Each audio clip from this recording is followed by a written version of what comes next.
So what we're going to explain here today is the proper procedure for loading and unloading of a 55-gallon ram. The way we're going to start is actually raising up the ram to make sure there's no kinks in the hoses that we have here, and that the ram will operate smoothly.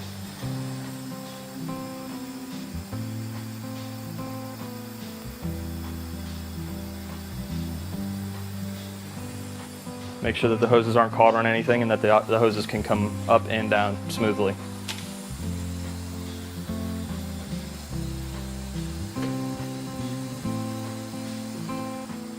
Okay, now that we've reached the top of the ram's height, we're actually going to explain a little bit about the drum. So the drum is of vital importance for loading and unloading of this machine because the seal life depends on the quality of the drum. If you want to inspect your drum before you actually load it, you need to check for dents and you need to check for the overall smoothness and roundness of the drum.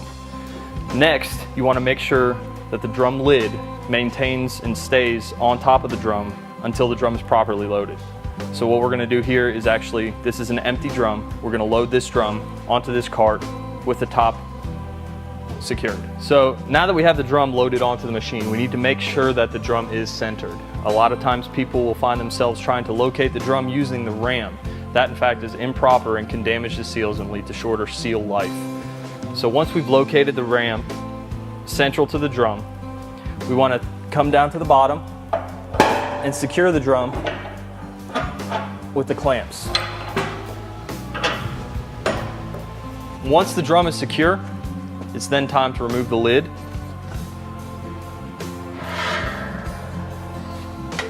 Now that I've taken the lid off of the drum, what I'm going to do now is actually take a liner that needs to be at least 6 mils plastic. And generally your vendor will supply these for you, but if not, you need to make sure that there's a hole cut in the center. And you're going to place this central on the drum to protect the drum and the seals as the ram enters the drum. This will allow longer life on your seals. Now that we've centered our plastic guard and our drum beneath the ram, we're going to begin descending the ram into the drum. You do this by changing the lever to the down position at about 15 psi.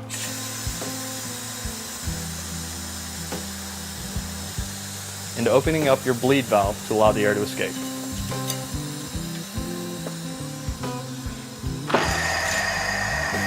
Now that you've got your ram on the material, you need to close your bleed valve to keep the material from bleeding out of the bleed valve. You need to keep your ram in the downward position. And you need to keep that pressure at about 5 to 20 psi. Now that the drum is empty and the ram has reached the fully down position, we're going to extract the ram. To do this, you want to adjust your ram pressure extraction air to about 5 to 30 psi, and you'll want to adjust your lever to the up position.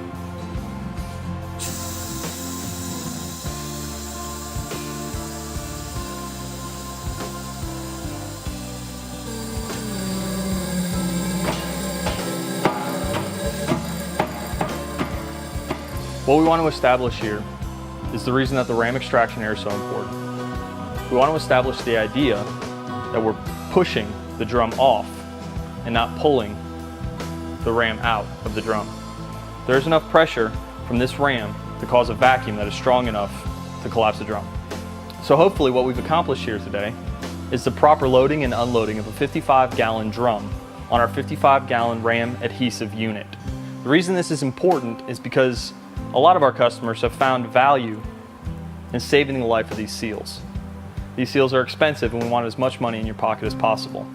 It's also best to properly load and unload the drums for safety reasons. There are a lot of big moving parts on this machine and there are a lot of potential injuries if not done correctly.